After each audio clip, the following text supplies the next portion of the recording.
Hello everyone, welcome to academic solution. তো আশা করছি তোমরা সবাই অনেক বেশি ভালো আছো। তো আজকের এই ভিডিওতে আমরা আলোচনা করব class 8 English chapter 8 life in the Woods lesson 8.3.8। তো আগের ক্লাসে আমরা দেখো এই যে 8.3.7 এ তোমাদের যে কিছু কোশ্চেন আনসার আছে, এই যে উপরে একটা কবিতা ছিল আমাদের, এই যে সে should I compare you to a summer's day, এই কবিতাটা নিয়ে আমাদের কিছু কোশ্চেন ছিল, এগুলো আমরা কি করেছি গত ক্লাসে আলোচনা করেছি। তো আজকের কাজে আমাদের ক্লাস হচ্ছে কি দেখো আমাদের 8.3.8। তো চলো আমরা শুরু করি। তো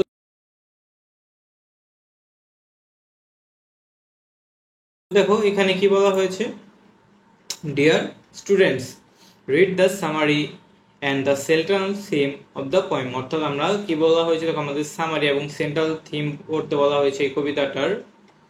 ইট will help you answer the question above, অর্থাৎ এই উপরে কোশ্চেনগুলোর আনসারটা আমরা কিভাবে সহজভাবে করতে পারি সেটা জানার জন্য আমাদের নিচের যে সামারিটা এটা আমাদের পড়তে হবে। তো চলো আমরা দেখি এখানে কি বলা হয়েছে। তো দেখো এখানে বলা হয়েছে ইন দ্য সনেট, অর্থাৎ এই সনেটের মধ্যে shall I compare thee to a summer's day, অর্থাৎ আমি কি তোমাকে একটা গ্রীষ্মকালের দিনের সাথে তুলনা করব। এই যে আমাদের পয়েন্টটা ছিল এখানে আমরা কি বলা হয়েছে দেখো, এটা কি সনেট নাম্বার হচ্ছে 18, এটা কার লেখা, William Shakespeare uses the metaphor of a summer's day to describe the beauty of a person likely a beloved। অর্থাৎ এখানে কি করেছে যে আমাদের যে উইলিয়াম শেক্সপিয়ার ছিল সে কি করেছে এই সামার্স ডে বা গ্রীষ্মকালের দিনকে একটা মেটাফর বা রূপক হিসেবে ব্যবহার করেছে কি করার জন্য, কাকে ডেসক্রাইব বা বর্ণনা করার জন্য, the beauty of a person, অর্থাৎ একজন পার্সন বা একটা ব্যক্তির সৌন্দর্য প্রকাশ করার জন্য, লাইকলি এ beloved অর্থাৎ তার কোনো প্রিয় একজন মানুষের।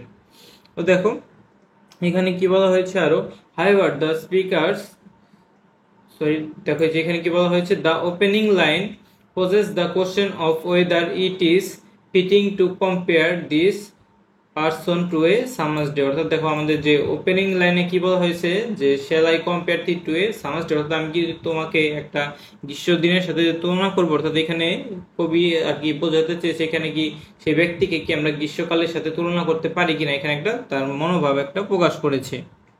অর্থাৎ প্রথম লাইনে প্রশ্ন রাখলো যে এই ব্যক্তিকে কি সামারের সাথে তুলনা করা আদৌ যুক্তিযুক্ত বা যথাযথ হবে কিনা। However, the speaker quickly points out that the person is more beautiful and enduring than any mere season। তখনই সে কি বলো, যে স্পিকার বলো যে সেই পার্সনটা যে ছিল সে কিন্তু মোর বিউটিফুল, অনেক বিউটিফুল ছিল এবং অনেক এন্ডিউরিং ছিল, যে কোনো ঋতুর সাথে তাকে আমরা কি করতে পারি, তুলনা করতে পারি। অর্থাৎ ব্যক্তিটি সাধারণ কোনো ঋতু চেয়ে অনেক বেশি সুন্দর এবং এনডিউরিং মানে স্থায়ী, অর্থাৎ বিউটিফুল মানে হচ্ছে সুন্দর, আর এনডিউরিং মানে হচ্ছে কি স্থায়ী, অর্থাৎ যেটা অনেক সময় থেকে যায় সেটাকে কি বলা হয়, এনডিউরিং। ঠিক আছে, তো দেখো এরপরে কি বলা হয়েছে, ডিউরিং মানে হচ্ছে কি সময়, আমরা তো জানি ডিউরিং মানে একটা সময়কাল, আর এনডিউরিং মানে ওই সময়কালটা অনেক দিন ব্যাপী চলমান রয়েছে। তো এরপর আরো বলা হয়েছে the speaker contrast the fickleness and beauty of summer with the timeless and আনচেঞ্জিং beauty of the person. তো দেখো এখানে কি বলা হয়েছে, এখানে বলা হয়েছে যে বক্তা কি করেছে গ্রীষ্মের যে পরিবর্তনশীলতা আছে, ফিকালনেস মানে হচ্ছে কি পরিবর্তনশীলতা, ও সৌন্দর্যের সাথে ব্যক্তিটির যে অসীম যে পরিবর্তনশীলতা এবং অপরিবর্তন সৌন্দর্যের বৈসাদৃশ্য তুলে ধরেন। অর্থাৎ দেখো এখানে যে আমাদের যে কবি ছিল সে কি করেছে, সে করেছে যে আমাদের যে গ্রীষ্ম ঋতু যেটা আছে সেই ঋতুটা কিন্তু কি হয় আস্তে আস্তে পরিবর্তন হয়ে যায়। অর্থাৎ সেই যে ফিকালনেস মানে হচ্ছে পরিবর্তনশীলতা এবং যে সৌন্দর্যতা আছে সেটাকে যে কি করেছে যে টাইমলেস, অর্থাৎ সেটাকে তুলনা করা হয়েছে অসীম, তা টাইমলেস অসীমের সাথে তুলনা করেছে, অ্যান্ড আনচেঞ্জিং বিউটি অর্থাৎ একজন মানুষের বিউটির পরিবর্তন হচ্ছে না, অর্থাৎ অপরিবর্তনশীল সৌন্দর্যের সাথে তুলনা করেছে। Then he talks about the imperfections of a summer day, অর্থাৎ এরপরে সে কি বলেছে দেখো, এরপরে সে বলেছে যে যে গ্রীষ্মের দিনগুলো বা যে ত্রুটিগুলো আছে সেগুলো সে তুলে ধরেছে তার যে কবিতার মাধ্যমে। দেখো এরপর আরো বলা হয়েছে such as rough winds that shake the tender flowers of May and the fact that summer is fleeting। অর্থাৎ এখানে যে গ্রীষ্মকালে বিভিন্ন যে খারাপ দিক আছে সেগুলো সে তুলে ধরেছে। সে কি বলেছে যে যে রুক্ষ বাতাস থাকে গ্রীষ্মকালে সেগুলো কি করে, ফুলগুলোকে কি করে নাড়া দেয়, অর্থাৎ যে গ্রীষ্মকালে যে বাতাস সেটা কি করে tender shake the tender flowers, অর্থাৎ সেই ফুলগুলোকে নাড়া দেয়, and the fact that summer is fleeting. এবং সে আর কি বলেছে, সে আরো বলেছে বলেন যে গ্রীষ্ম কি ক্ষণস্থায়ী, অর্থাৎ গ্রীষ্মকালটা কিন্তু ক্ষণস্থায়ী থাকে, কিন্তু এই পার্সনটার যে সৌন্দর্য সেটা কিন্তু এন্ডিউরিং, সেই সৌন্দর্যটা অনেক দীর্ঘক্ষণ থাকে। অর্থাৎ আমরা কি জানলাম এখানে দুইটা ওয়ার্ড দেখো, এন্ডিউরিং মানে দীর্ঘস্থায়ী আর ফ্লিটিং মানে হচ্ছে কি ক্ষণস্থায়ী। এটা কিন্তু আমরা বিপরীত শব্দ হিসেবে ব্যবহার করতে পারি, তাই না? ফ্লিটিং মানে হচ্ছে কি আমাদের ক্ষণস্থায়ী, আর ইনডিউরিং মানে হচ্ছে কি দীর্ঘস্থায়ী। তো এই দুইটা ওয়ার্ডটা তোমরা মনে রাখার চেষ্টা করবে। তো দেখো এরপর আরো কি বলা হয়েছে, summer is characterised by rough winds. অর্থাৎ এই সামার বা গ্রীষ্মকালটা আছে সেখানে কিন্তু অনেক কি থাকে, অনেক রুক্ষ বাতাস থাকে, তাই না? তো এরপর আরো কি বলা হয়েছে, and a brief lease that comes to an end too soon. এবং সেইখানে রুক্ষ বাতাসের পাশাপাশি আরো কি বলা হয়েছে, স্বল্প মেয়াদে যে যে বস্তু হিসেবে শীঘ্রই কি হয়ে যায়, এই সামার সিজনটা আস্তে আস্তে কিন্তু শেষ হয়ে যায়, কিন্তু দীর্ঘস্থায়ী না। The sun which is refer to as the I of haven. অর্থাৎ যেখানে যে সূর্যকে কি বলা হয়েছে, যে স্বর্গের যে চোখ হিসেবে তুলনা করা হয়েছিল, can sometimes be too hot, সেই সূর্য অনেক সময় হট হয়ে যায়। তারপরে স্কর্চিং দ্য আর্থ বিলো, অর্থাৎ এই অত্যাধিক গরমের কারণে পৃথিবী কি হয়ে যায়, পৃথিবীর নিচের অংশ ঝলসে যায়। অর্থাৎ এই স্কর্চিং মানে হচ্ছে কি কোনো কিছু কি হওয়া, স্কর্চিং মানে কোনো কিছু ঝলসে যাওয়া। তো স্কর্চিং শব্দটা আমরা কি লিখবো, এটা মানে হচ্ছে কি ঝলসে যাওয়া। স্কর্চিং মানে হচ্ছে কি ঝলসে, কোনো কিছু ঝলসে যাওয়াকে কি বলা হয়, স্কর্চিং। ঠিক আছে, ঝলসে যাওয়া, এটা আমরা মনে রাখতে পারি। তো দেখো এরপর আরো কি বলা হয়েছে, এরপর আমাদের এখানে আরো বলা হয়েছে, আমরা যে পর্যন্ত ছিলাম, স্কচিং ডার্ট বিল, অর্থাৎ সেই পৃথিবীকে ঝলসে দেয়।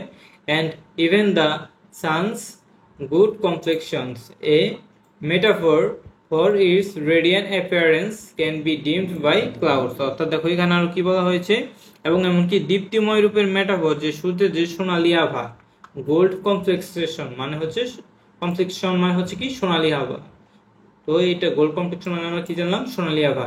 এই মেটাফর, এটা একটা মেটাফর হিসেবে ব্যবহার করা হয়েছে, মেঘে দ্বারা কি হয়ে যেতে নিষ্পৃপ্ত হয়ে যেতে পারে। অর্থাৎ অনেক যে সূর্যের সোনালী আভাটা আমরা অনেক সময় কি দেখতে পাই, যে আকাশে যে ক্লাউডস থাকে, সেই ক্লাউডসটা কি করে, যে সূর্যকে ঢেকে ফেলে। অর্থাৎ এখানে যে সূর্যের সোনালী কমপ্লেক্সন বা সোনালী আভাটাকে এই ক্লাউডস অনেক সময় ঢেকে ফেলে। এবার দেখো কি বলা হয়েছে, এডিশনালি এরপরে কি হয়, উপরন্তু the poet acknowledges that, poet স্বীকার করেছে, all beautiful things fade over time. অর্থাৎ সব সুন্দর জিনিস সময়ের সাথে সাথে কি হয়ে যায়, আস্তে আস্তে হারিয়ে যায়। তো দেখো এরপরে আরো কি বলা হয়েছে, due to chance or natural cycle. অর্থাৎ এটা প্রকৃতির নিয়মেই কি হয়ে যায়, যে যে সুন্দর জিনিসগুলো আছে সেটা প্রকৃতির নিয়মে আস্তে আস্তে কি হয়ে যায়, শেষ হয়ে যায়, বা এই সৌন্দর্যটা আস্তে আস্তে চলে যায়। The speaker then broadens the scope of comparison, saying that everything beautiful and fair will eventually decline and fade away.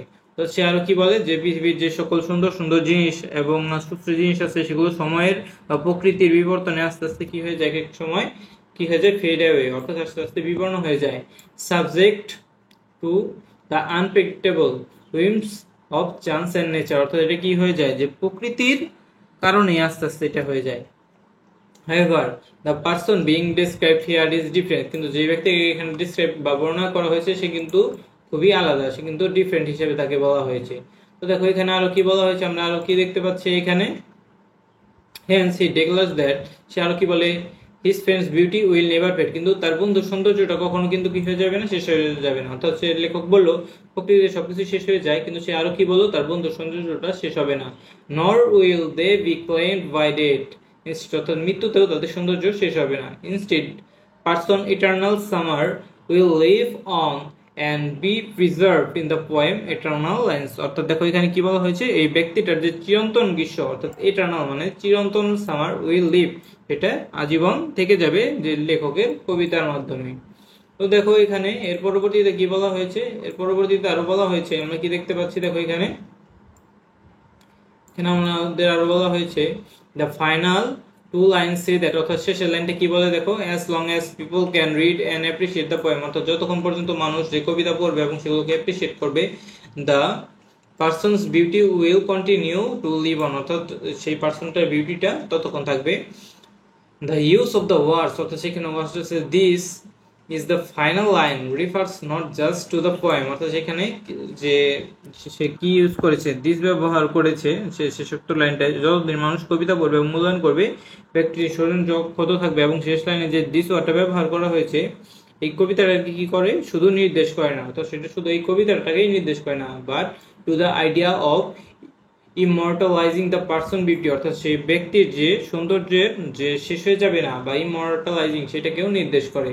Thus, the poem itself became a metaphor for the poet's love and admiration for the person and an eternal tribute to his faint beauty. অর্থাৎ দেখো এখানে কি বলা হয়েছে, লাইনটার মানে হচ্ছে এভাবেই কবিতাটি কি নিজেই ব্যক্তিটির প্রতি কবির ভালোবাসা এবং প্রশংসা করে এবং তার বন্ধুর যে চিরন্তন সৌন্দর্যটা আছে সেটাকে কি করে কবিতার লেখার মাধ্যমে খুব সুন্দরভাবে ফুটিয়ে তোলে। তো আশা করছি তোমরা বুঝতে পেরেছো এগুলো কিভাবে করতে হবে।